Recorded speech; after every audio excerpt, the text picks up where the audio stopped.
Y siempre que me contactan para hablar sobre alguna corrección y demás, siempre los felicito porque justamente creo que es un paso que requiere mucha valentía.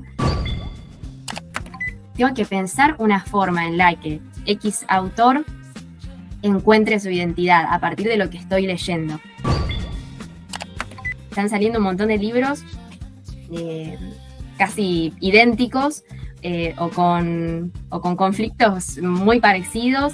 Ya te digo, con una voz que al menos yo ya la asocio a la inteligencia artificial. Y es una pena porque siento que el mundo literario se está perdiendo de voces que con un poquito de trabajo y de ejercitación son 1000 veces mejores. De lo que tal vez a veces no son conscientes es de que la inteligencia artificial también tiene una identidad autoral, ¿no? Ya también desarrolló un estilo. Escucha Activa Podcast, tercera temporada. Bueno, Mari, para romper el hielo y arrancar la entrevista, yo te quería hacer una pregunta que tiene que ver justamente con el proceso de tu trabajo. Y ¿qué es lo que pasa entre que un autor termina de escribir y el libro llega a una librería? ¿Cuál es tu valor agregado en ese proceso? Bueno, pasan muchísimas cosas, porque primero que es muy diferente el criterio que tiene cada autor para decir, bueno, mi libro está terminado, ¿no?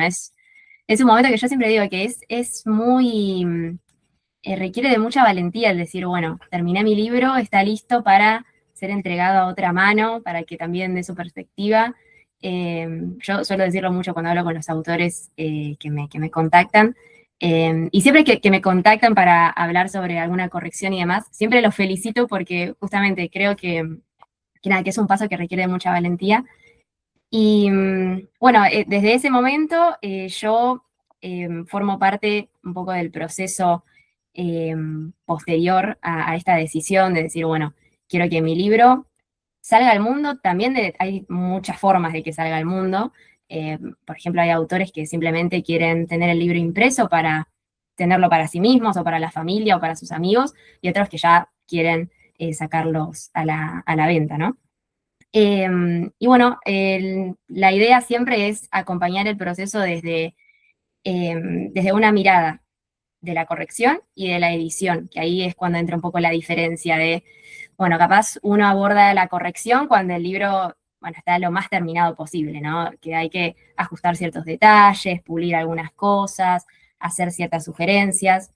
Tal vez el trabajo de edición es un poco más profundo porque bueno, si ya estamos hablando de trabajo de edición, y ahí van a intervenir informes. Yo, por ejemplo, algo que suelo hacer mucho y que sé que funciona es proponer ejercicios a los autores, porque algo que es muy difícil de encontrar a la hora de escribir es la identidad autoral, ¿no? Yo es algo a lo que le pongo mucho hincapié, porque es muy difícil encontrarla y a veces uno medio que no sabe cómo soy cuando escribo, qué herramientas suelo usar más, qué herramientas no me gustan utilizar.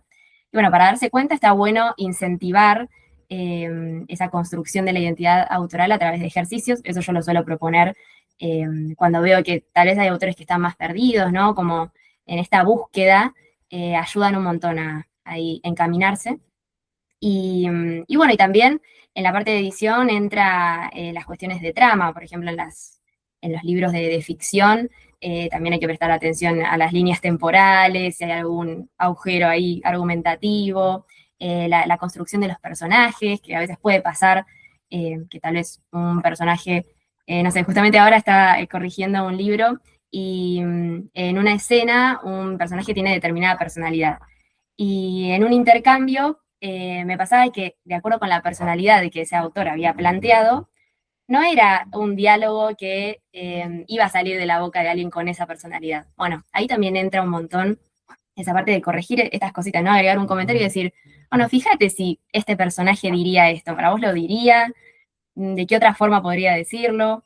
Así que, bueno, es un trabajo muy profundo, ¿no? El de la edición, ya entran otras cuestiones.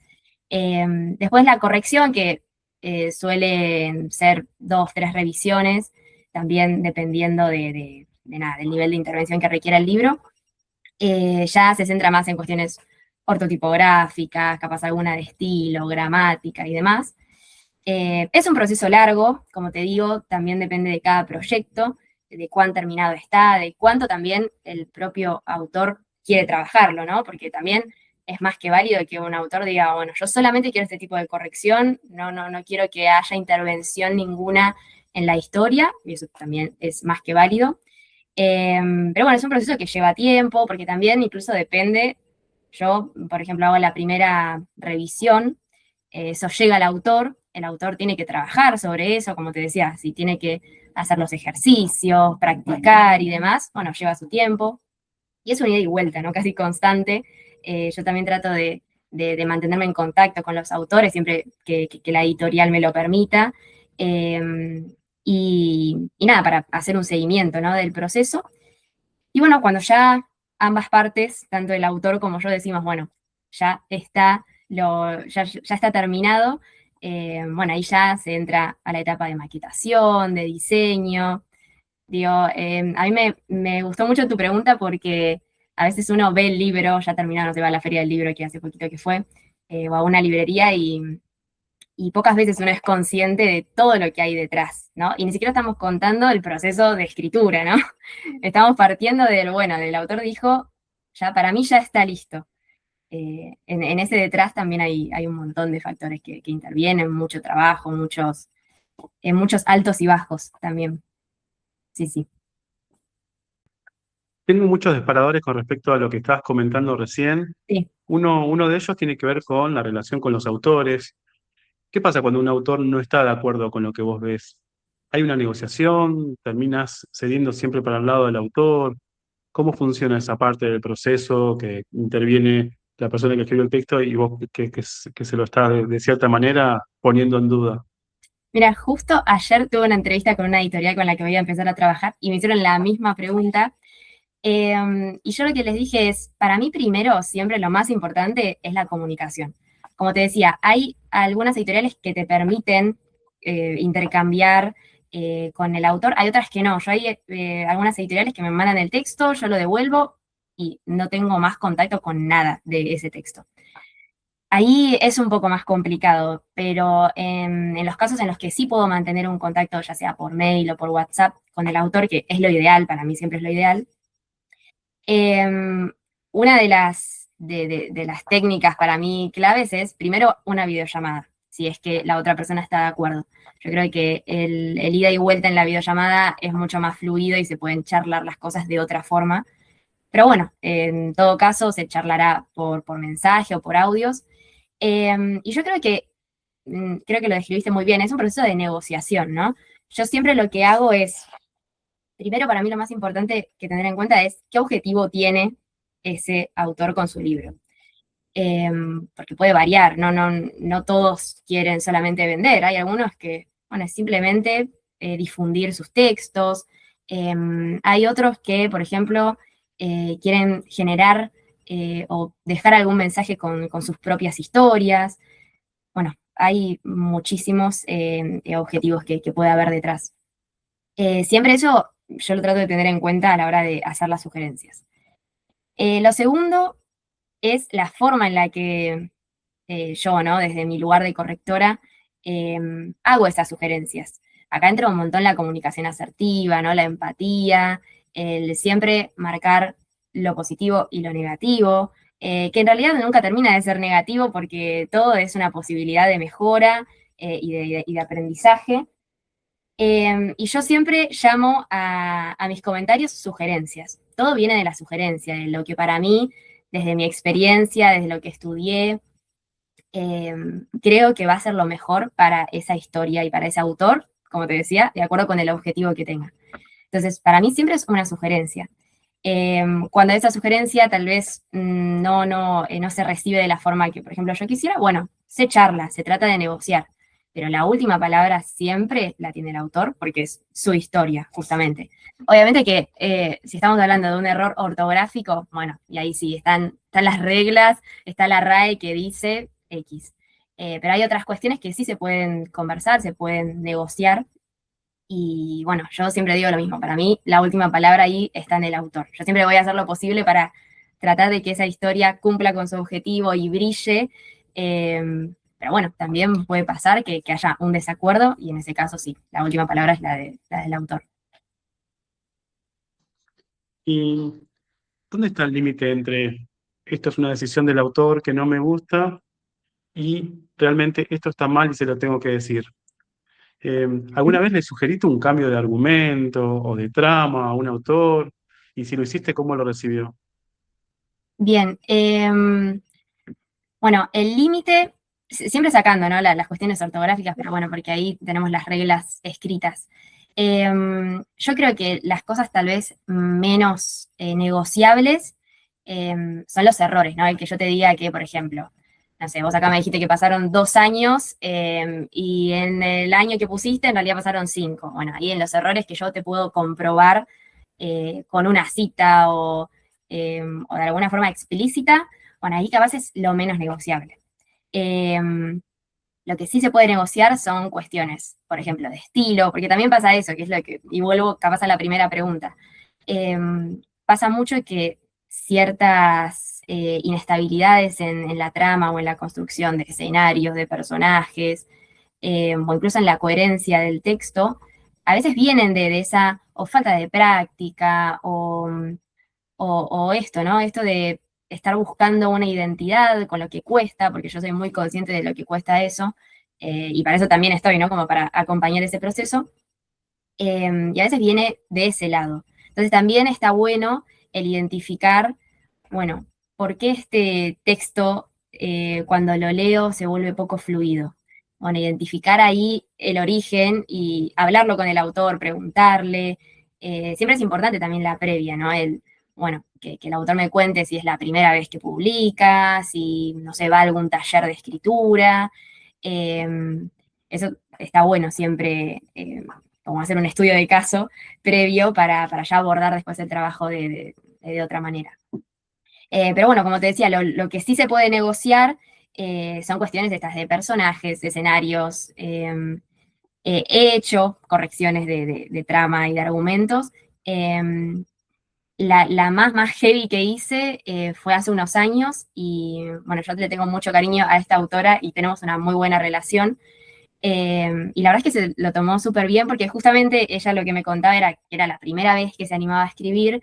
Entonces ella me decía, soy consciente de que tal vez hay cosas que están mal o que yo dudo mucho a la hora de escribir, como que no sé cómo describir. Y lo trabajamos un montón. Yo me acuerdo que en ese proceso yo agarraba y le dejaba comentarios en algunas partes de la historia.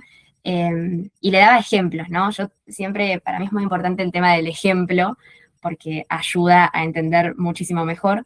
Y no sé, por ejemplo, si ella estaba describiendo una cafetería, bueno, yo trataba de ahí, tratar de darle tips, ¿no? Y con la ejemplificación, no sé, preguntarle, bueno, cuando este personaje entra a la cafetería, ¿qué huele? ¿Qué ve? ¿Qué siente?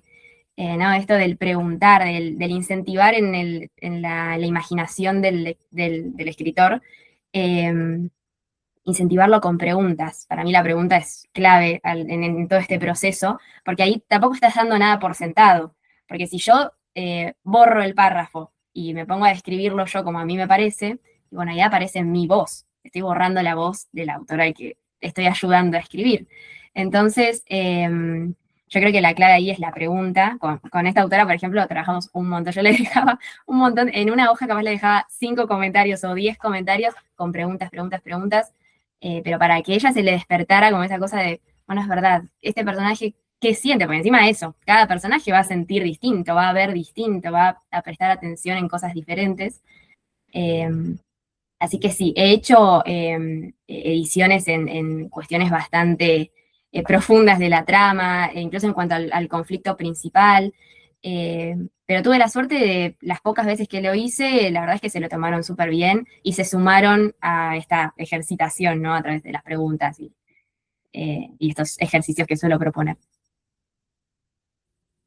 Recién mencionaste lo de borrar la voz, ¿no? Que me parece un detalle súper importante. Pero cuando estás leyendo una historia y sabes exactamente cómo podría ser mejor, ¿no te dan ganas de escribir la voz? Sí, la respuesta es sí. Pero bueno, ahí tengo que un poco aguantarme las ganas y tal vez, como te digo, siempre la sugerencia, ¿no? porque puede pasar esto que decís, ¿no? Puede venir un escritor con ya una voz definida, una identidad súper establecida, súper clara. Y bueno, capaz desde mi subjetividad, pero claro, ahí intervienen mis gustos y claramente la idea es que no intervenga en lo posible la subjetividad, que también es un poco un mito esto de pensar de, bueno, el corrector o el editor no interviene subjetivamente en el trabajo. Bueno, para mí eso es un mito porque es muy difícil que no intervenga para nada la subjetividad de ese corrector o editor. Hay que siempre asegurarse de que sea lo menos posible, pero creo que todos cuando trabajamos, ¿no? Cuando damos alguna sugerencia o alguna opinión o desde la propuesta de trabajo, ya ingresa la subjetividad. Esto que yo te estoy diciendo de, bueno, yo prefiero proponerle preguntas al autor. Bueno, ahí entra mi subjetividad porque es mi forma de trabajar. Pero bueno, obviamente lo menos posible. Y ya te digo, yo creo que todo se conversa. Eh, a mí, bueno, obviamente que me ha tocado corregir o trabajar con hasta tal vez ciertos géneros que no suelo leer tanto, eh, o con tipos de autores que si yo tuviera la posibilidad de elegir, tal vez no los elegiría, pero obviamente que eso no es condición como para que yo diga, bueno, este libro no lo trabajo para nada. Incluso hasta capaz son los más desafiantes y los que resulta un trabajo más interesante desde mi experiencia, porque es un poco, a veces pasa que en los géneros que uno medio prejuzga y dice, bueno, a mí este género no me gusta. Por ejemplo, yo al principio solía huirle un poco a la ciencia ficción, me acuerdo, y de corregir algunos libros y de charlar con autores que escriben exclusivamente ciencia ficción, ahora me encanta. Y creo que es un poco eso, es cuando empezás también a descubrir cuáles son las trampitas de ciertos géneros, o lo que hay detrás de la construcción de ciertos géneros, ahí también le empezás a encontrar el gusto. Em, pero bueno, creo que me fui muy de tema, no sé cuál era la pregunta. Me suele pasar mucho. No, no, de hecho quiero hacer un hilo conductor de lo Sí, que venías comentando recién y meterme con aspectos que tienen que ver más con la creatividad. ¿Sentís que hay sí. una parte tuya creativa que se queda afuera cuando corregís? Por justamente esto, ¿no? La no intervención, la subjetividad y demás cuestiones. Yo creo que no. Es más, creo que con este trabajo, al contrario, supe desarrollar muchísimo más la creatividad, porque sé que suena tal vez un poco contradictorio, pero creo que justamente es esto, a la hora de leer, justamente, a ver, son libros que provienen de la creatividad, sean ficción o no ficción, siempre interviene la creatividad. Pero primero, ya formar parte de un proceso creativo despierta muchísimo la creatividad. Yo creo que es casi condición que si estás formando parte de un proceso desde cualquier función, ¿no? Interviene mucho la creatividad.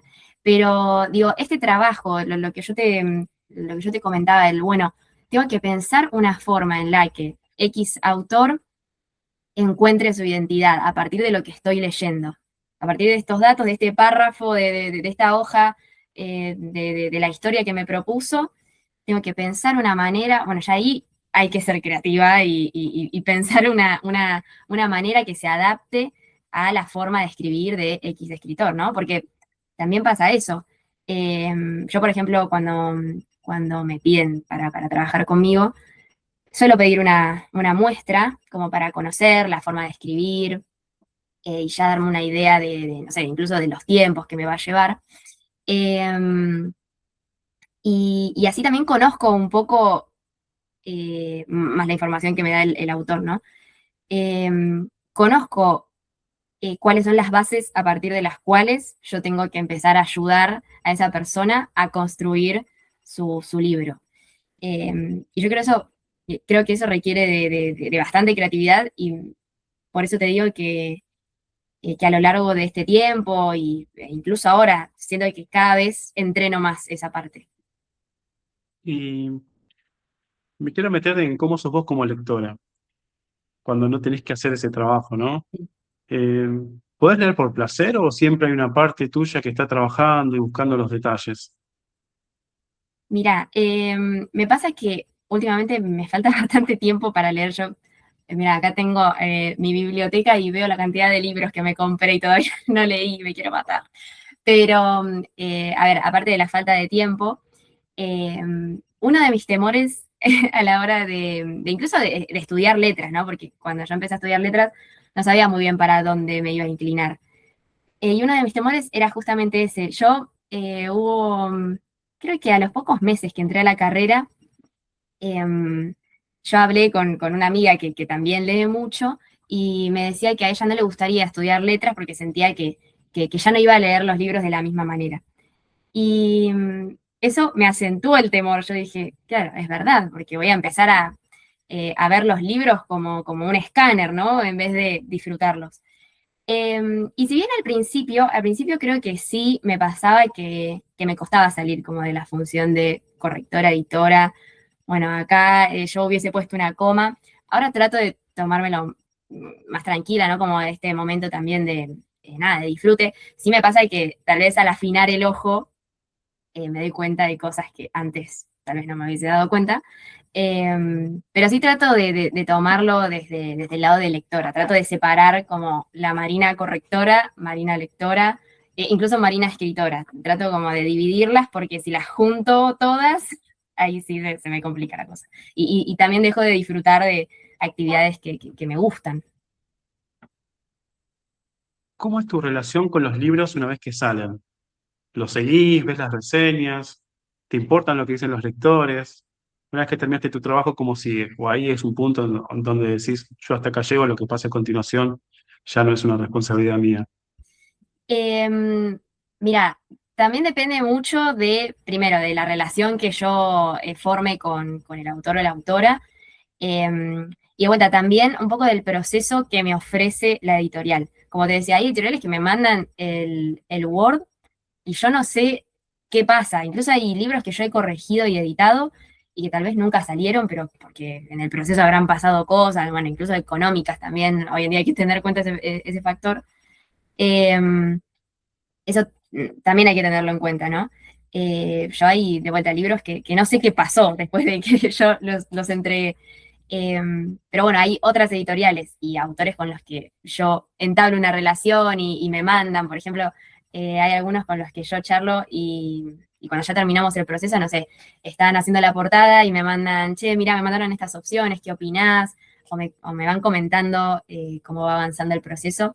Y ahí sí, obviamente que sigo cada pasito y también trato de aportar mis opiniones y mi apoyo.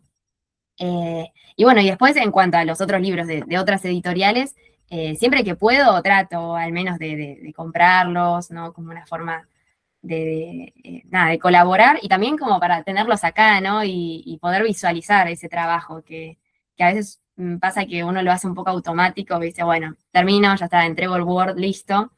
Y a veces, a mí me pasa que me olvido de que de lo que hablamos al principio, ¿no? Del proceso que sigue y que después se vuelve algo físico. Entonces está bueno también verlos ya terminados. Habías mencionado al pasar que estuviste en una entrevista de trabajo recientemente Sí. y quería preguntarte cómo cambió el mercado editorial en los últimos años. ¿Hay más trabajo, menos, quizás diferente? Mira, justamente estos últimos meses estuvo bastante complicado, bajó bastante el trabajo. Yo hablo siempre con las personas que, nada, que me mandan el material. También depende, ¿no? De cómo se organice la editorial. Pero siempre me comentan que está bastante complicado. Eh, yo, por suerte, trabajo con textos de diferentes tipos, ¿no? No solamente me dedico a la ficción, que tal vez ahí es donde está más difícil, pero bueno, también yo me dedico a la no ficción. Trabajo en editoriales que, no sé, publican manuales de medicina. Bueno, ahí la verdad es que es eh, eh, bastante seguido me mandan material. O tal vez para revistas, no sé, de temática judicial, también a veces me mandan. Eso es lo que se suele mantener. Y lo que sí me está llegando mucho es libros sobre crecimiento personal, autoayuda. Eso está bastante en auge, estoy corrigiendo mucho de eso. Y, y las editoriales que se dedican a eso son las que más me mandan, pero las otras estamos atravesando meses complicados. Pero también pasa que tal vez a lo largo de un año tenés 2 meses que no parás de trabajar y de corregir y son muy buenos meses, capaz tenés 2 meses que está muy bajo. Eso la verdad es que es difícil de medir porque depende de muchísimos factores, muchísimos. Pero bueno, justo este mes estuvo difícil, está difícil, pero esperemos que prontito remonte. Me quiero meter en el mundo de la inteligencia artificial. ¿Te llegó alguna vez un texto que sospechabas que estaba escrito por IA? ¿Qué te hizo pensar eso? Sí, muchísimos, últimamente muchos. Eh, a ver, ya una vez que, primero, una vez que empezás a usar la IA, al menos yo ya me doy cuenta de que tiene ciertos vicios que son muy fáciles de identificar. Y me pasa esto de que también al leer libros hechos con inteligencia artificial, ya ahí tiene un estilo particular. Y esto es lo que yo hablo mucho con los autores. De lo que tal vez a veces no son conscientes es de que la inteligencia artificial también tiene una identidad autoral, ¿no? Ya también desarrolló un estilo. Yo a veces en el Instagram publico como estos vicios, ¿no? Que yo les suelo llamar. El más conocido es esto de las adversativas, ¿no? No es esto, sino esto. Esto lo usa muchísimo la inteligencia artificial, creo que es de las marcas más claras. Em, pero bueno, también ciertas oraciones más cortas, o esto del salto de línea, ¿no? De poner una oración, salto de línea, o una oración, salto de línea. Hay cosas que son muy obvias, ¿no? En la inteligencia artificial, al menos yo que estoy constantemente leyendo libros hechos por inteligencia artificial. Es una pena porque yo siempre digo lo mismo, yo prefiero tal vez, no sé, estar matándome todo un día buscando ejercicios para, como te decía, ayudar a este escritor a encontrar su identidad y ponerle preguntitas y esto, que tal vez que te manden un trabajo, porque últimamente pasa eso, tratan de pedirte que no se note que está hecho con inteligencia artificial. Creo que es mucho más rico el proceso de, bueno, construyamos autor y correctora, construyamos tu identidad, busquemos a partir de tus objetivos. A mí me resulta mucho más rico. Pero bueno, también yo últimamente pienso, a veces no hay que tomar una actitud de resignación, pero sí el tomarla como una herramienta nueva, porque si yo agarro y me niego y me opongo al uso de la inteligencia artificial y probablemente me quede muy atrás en muchas cosas. Entonces prefiero siempre, cuando me ofrecen o me plantean incluso los autores bueno, yo estuve usando ChatGPT, por ejemplo. Bueno, yo trato siempre de recomendarles, bueno, úsenla como una herramienta más.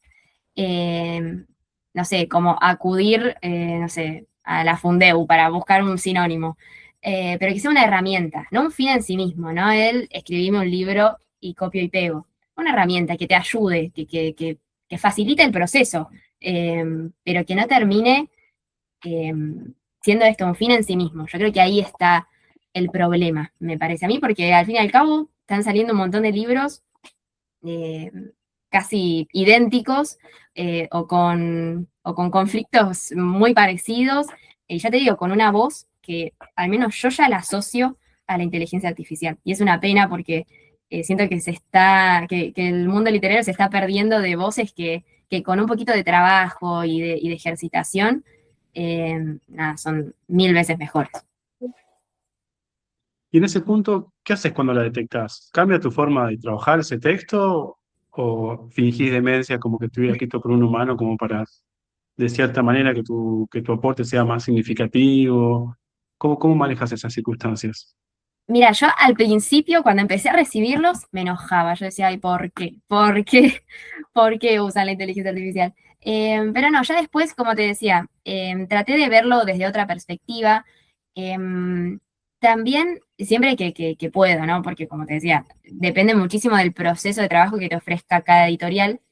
Pero, por ejemplo, si estamos hablando de un caso que me contactan a mí de manera independiente, siempre trato de mm, de esto, ¿no? De dejar algo, como vos decías, algo significativo en el proceso de trabajo. Eh, Primero está bueno blanquearlo, para mí eso es re importante. Que el autor sea honesto, che, mira, usé inteligencia artificial capaz para escribir esta parte.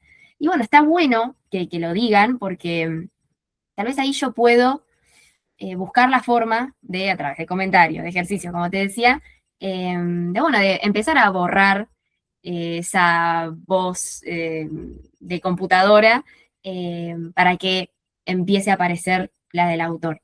Siempre que el autor esté dispuesto a ese proceso, porque sé que es difícil y que, como te decía, lleva tiempo, pero siempre que haya buena predisposición también de parte del autor, a mí me gusta, bueno, trabajarlo, tal vez va a llevar un poco más de trabajo, pero está bueno porque se puede usar ese texto generado por IA como punto de partida para, para que aparezca algo mejor. Así que sí, yo lo veo como una oportunidad de trabajo y sí, y para construir esta identidad eh, partiendo porque a ver, yo he hablado mucho también con un autor hace poquito de este tema, y con una amiga también medio que debatíamos. Y claro, yo lo que le decía es, bueno, cuando vos le pedís a la inteligencia artificial que te escriba un párrafo, por ejemplo, vos ahí le estás dando información, es decir, vos sabés lo que querés decir, cómo lo querés decir, porque a veces incluso el autor dice, bueno, decímelo con este tono, este estilo. Entonces yo creo que a veces no son conscientes de la cantidad de información que tienen y de la cantidad de decisiones que tomaron para decir, bueno, yo quiero que este párrafo tenga un estilo, no sé, formal. Bueno, ya el hecho de que sepas que querés escribir con un estilo formal es súper importante y es muy difícil a veces el definir, por ejemplo, el estilo. Entonces yo creo que a veces uno cae en la idea de, bueno, se lo doy a la IA para que haga el trabajo porque yo no sé hacerlo. Y no, es todo lo contrario, porque para darle esa indicación a la IA tuviste que tomar un montón de decisiones que después te van a ayudar a escribir algo mucho mejor y encima desde tu voz. Así que, nada, yo creo que ahí uno cae, viste, en ciertos pensamientos que son fáciles de mitificar, creo yo. Me interesa mucho esto que vos comentabas y lo repetiste varias veces durante la entrevista, que tiene que ver con la voz del autor, que me parece algo fundamental. Eh, y siguiendo la analogía de la voz, ¿no? ¿Cómo la escuchás vos? ¿Cómo la percibís cuando estás leyendo un texto para corregir? Eh, ¿Se encuentra fácilmente la voz del autor? ¿Se va construyendo a medida que se van leyendo las páginas? ¿Cómo funciona eso? Me encanta esta pregunta. A ver, yo creo que la voz del autor es, viste que a veces en los programas de canto y esto dicen, bueno, vos tenés que buscar una forma de que yo escuche tu voz cuando cantás y diga, bueno, este es Carlos Pérez. Bueno, es un poco lo mismo, es la idea de que yo lea un texto y diga, este texto me hace acordar a Carlos Pérez, que asocien una forma de escribir a tu identidad. ¿Cómo se logra identificar esto? Yo suelo eh, identificarlo más fácil si empiezo a analizar qué herramientas se repiten, qué herramientas evitan, incluso qué imágenes suelen elegir para hablar, porque no es lo mismo que, a ver, probablemente yo piense en una forma de describir la tristeza y para eso busco describirla como, no sé, una pesa que siento que está encima de mi pecho. Bueno, esa es una imagen. Bueno, otra persona tal vez lo puede tirar para otro lado, para algo, no sé, más violento. Bueno, yo me imagino que la tristeza es como si me acuchillaran en el pecho 70 veces. Esa es una imagen muy diferente de la tristeza. Entonces yo creo que ahí está donde aparece la identidad del autor, que yo te haga la pregunta, bueno, para evitar decir Pepito está triste, trata de buscar una forma de decirme que está triste sin decirme que está triste. Esa elección que va a ser el escritor o la escritora, ahí va a aparecer su identidad. Y cuando haga ese ejercicio varias veces, ya ahí te vas a empezar a dar cuenta de, bueno, este autor suele inclinarse por usar imágenes, como te digo, no sé, más violentas o incluso más pintorescas. Yo creo que ahí está mucho de lo que, de la clave para empezar a construir tu identidad, ¿no? En qué imágenes usás, qué herramientas, incluso a veces en la puntuación, porque obviamente que hay reglas para la puntuación, pero se puede jugar mucho con eso. Y si también la usás como una herramienta y te la apropias, bueno, también habla mucho de tu identidad.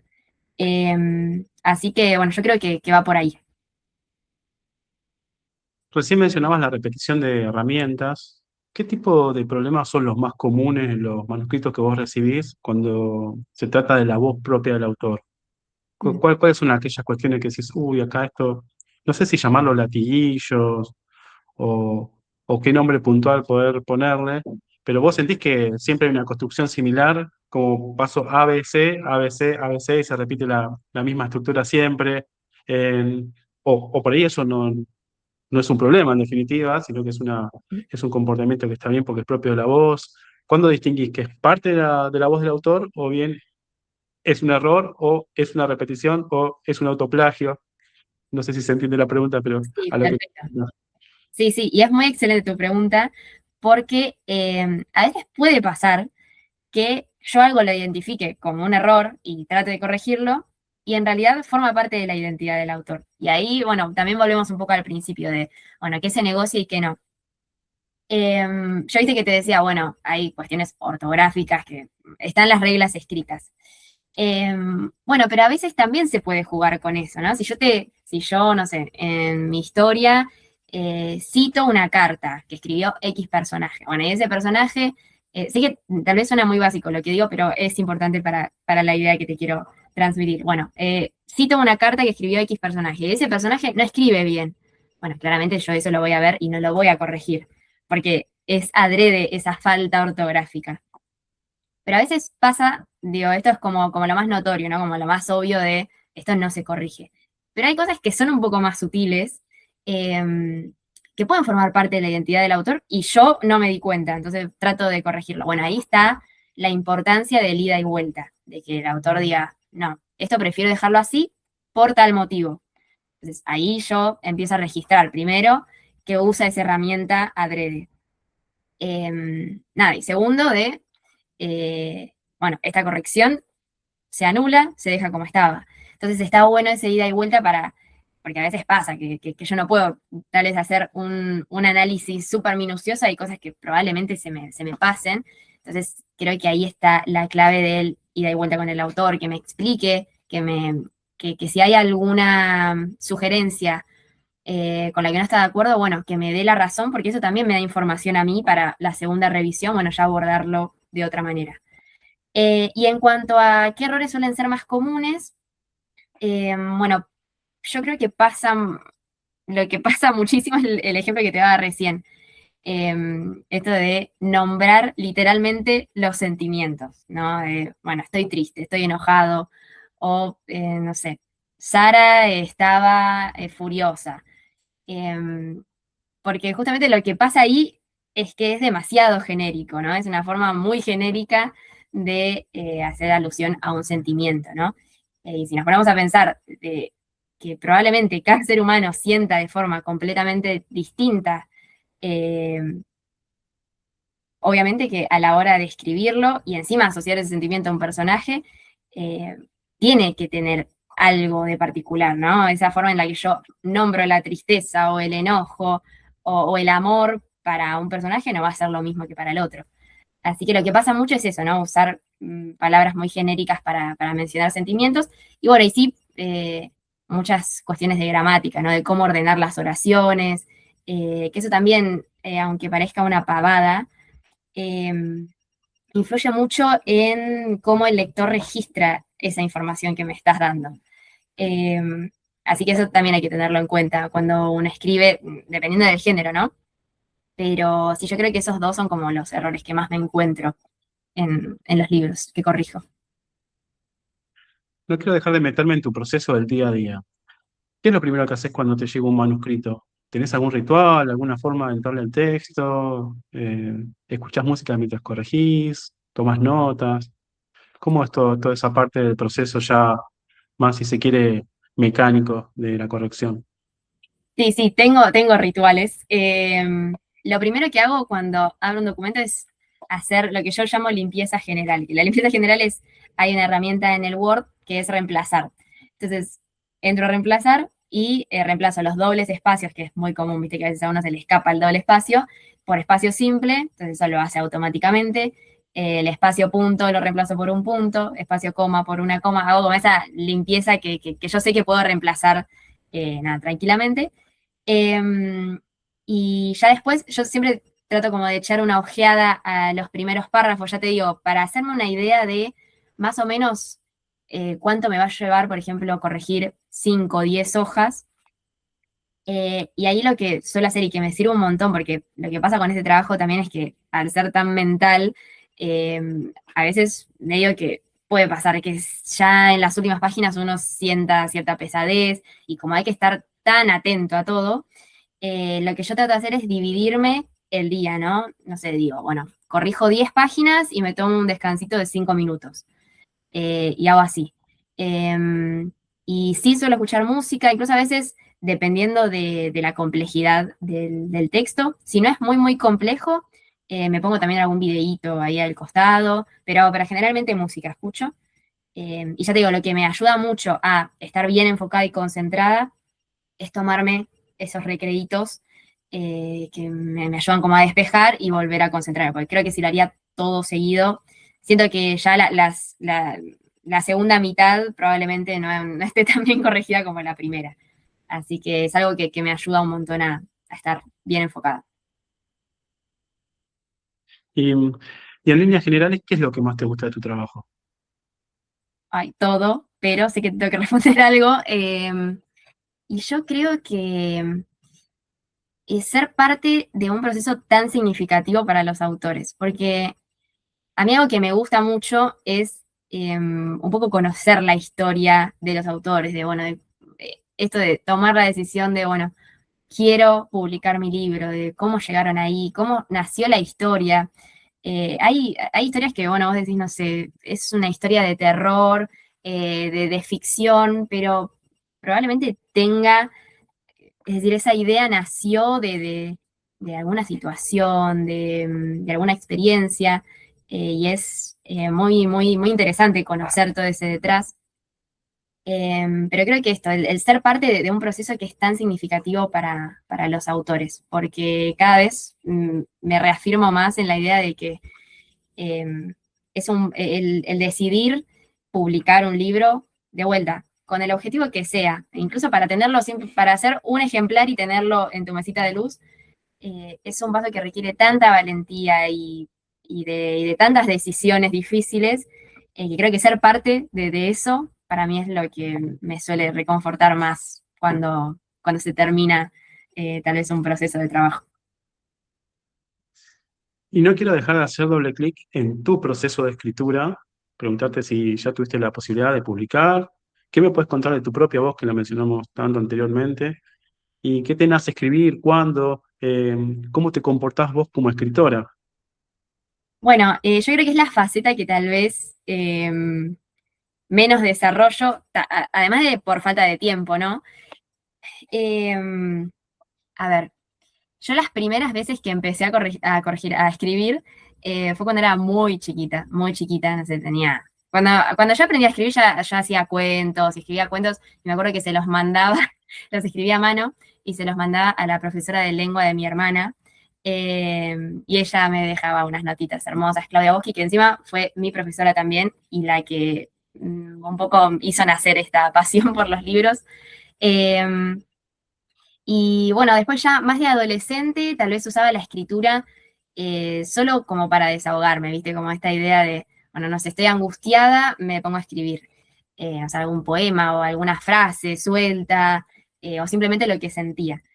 Ya un poco más de grande, ahora ya le estoy empezando a tomar el gusto a crear historias, ¿no? es algo que me gustó desde siempre, pero nunca me animé y bueno, justamente te hablo, ¿no?, de esta valentía, ya incluso el ponerte a pensar, a decir, quiero que esta historia empiece a tomar forma, el sentarse a escribir, ya requiere de un montón de valentía, de que imagínate el publicar. Eh, y ahora siento que también como al estudiar tanto y al ya poder reconocer eh, ciertas herramientas, cómo funcionan, ¿no?, al estudiarlas, eh, siento que puedo empezar a,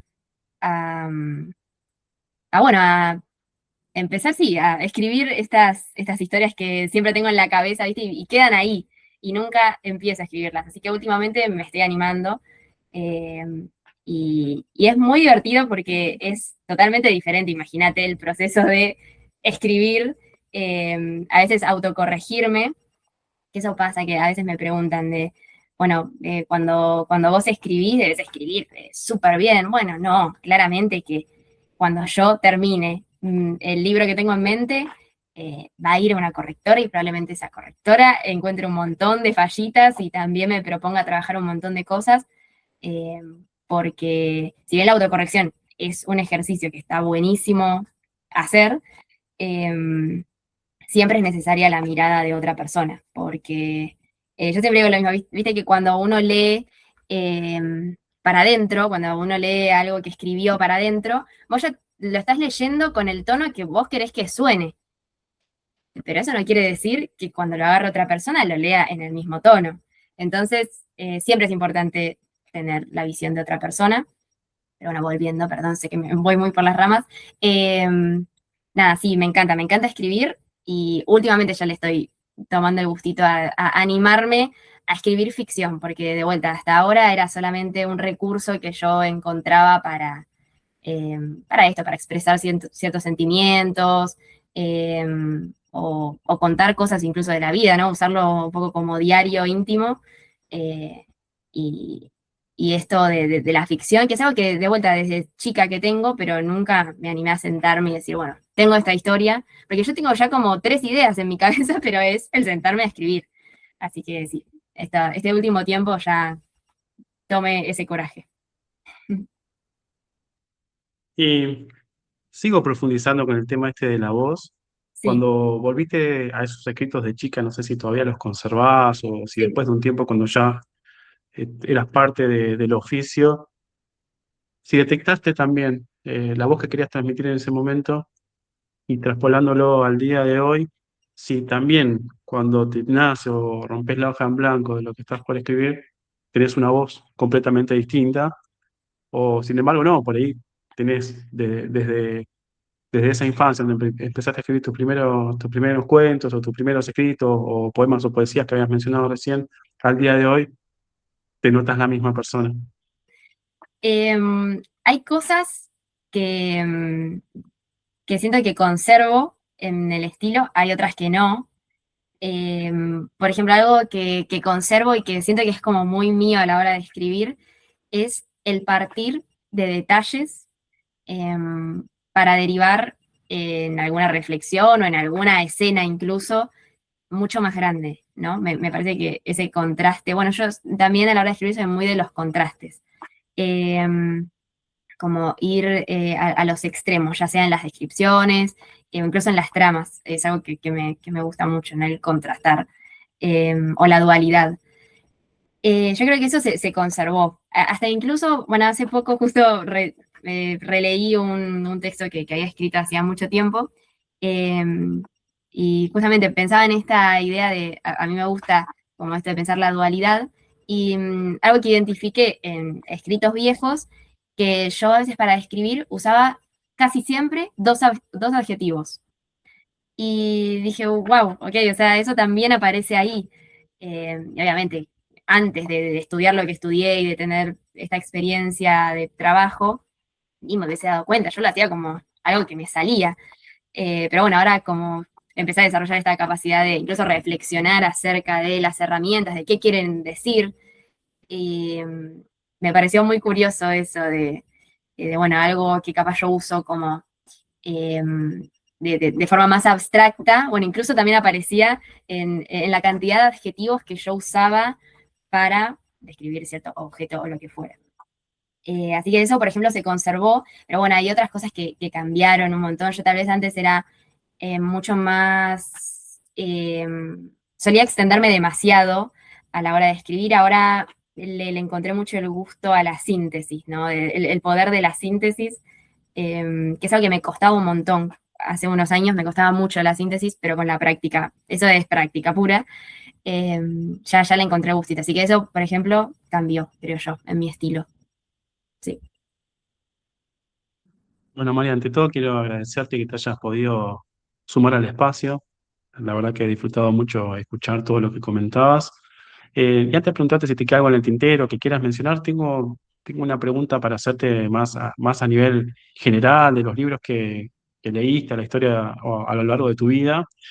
Eh, si hay alguno que elegirías puntualmente y que le cambiarías algo de la trama, del final. ¿Te quedó algo ahí pendiente una vez que terminaste de leer un libro y decís, uy, yo lo hubiera hecho de una manera distinta? Uy, qué buena pregunta. Wow, me agarraste muy en frío. A ver, mira, voy a mirar así a ver si alguno me despierta. Ay, me encanta la pregunta. Bueno, mira, yo ahí arriba, yo tengo la biblioteca dividida en tres. Y arriba de todos son los más viejos, ¿no? Los que leía más en la adolescencia. Em, bueno, lo que sí, mira, estoy viendo una saga que leí hace muchísimo. Se llama, si no estoy leyendo mal desde acá, Maravilloso Desastre. Muchos creo que lo conocerán, era como de romance juvenil. Y algo que sí te puedo decir, que incluso hasta me pasa con otro tipo de medios, no sé, series, películas, eh, que algo que pasa mucho últimamente, y ya pasaba en esa época, eh, que a veces cuando una historia tiene mucho éxito, al creador, creadora, creadores, les cuesta muchísimo identificar cuándo es un buen momento para finalizar la historia. Entonces yo creo que es la saga que estoy viendo acá, pero podría darte otros ejemplos probablemente. Yo creo que, por ejemplo, esa saga la hubiese terminado muchísimo antes de lo que terminó. Em, y creo que incluso es algo que identifico últimamente en muchos de los productos mainstream, que a veces no, creo que incentivados por este éxito, les cuesta muchísimo entender que, bueno, ya habría que darle un cierre a la historia porque ya después empieza a tomar caminos que tal vez no le convienen a la idea original. Eh, Creo que eso, pero muy buena tu pregunta. Probablemente esté todo el día pensando en darte otros ejemplos. Lo dejamos sembrada la pregunta Sí, por ahí sí. en algún contenido de Instagram, la gente que te Sí, sigue o que te empieza a seguir, lo puede descubrir. ¿Qué te parece? es verdad, me gusta la idea. Dejamos el desafío planteado. ¿Te parece? Perfecto, perfecto. Además, seguramente la gente se va a reentusiasmar como yo. Bueno, Mari, en serio, un placer escucharte y espero que haya una segunda oportunidad.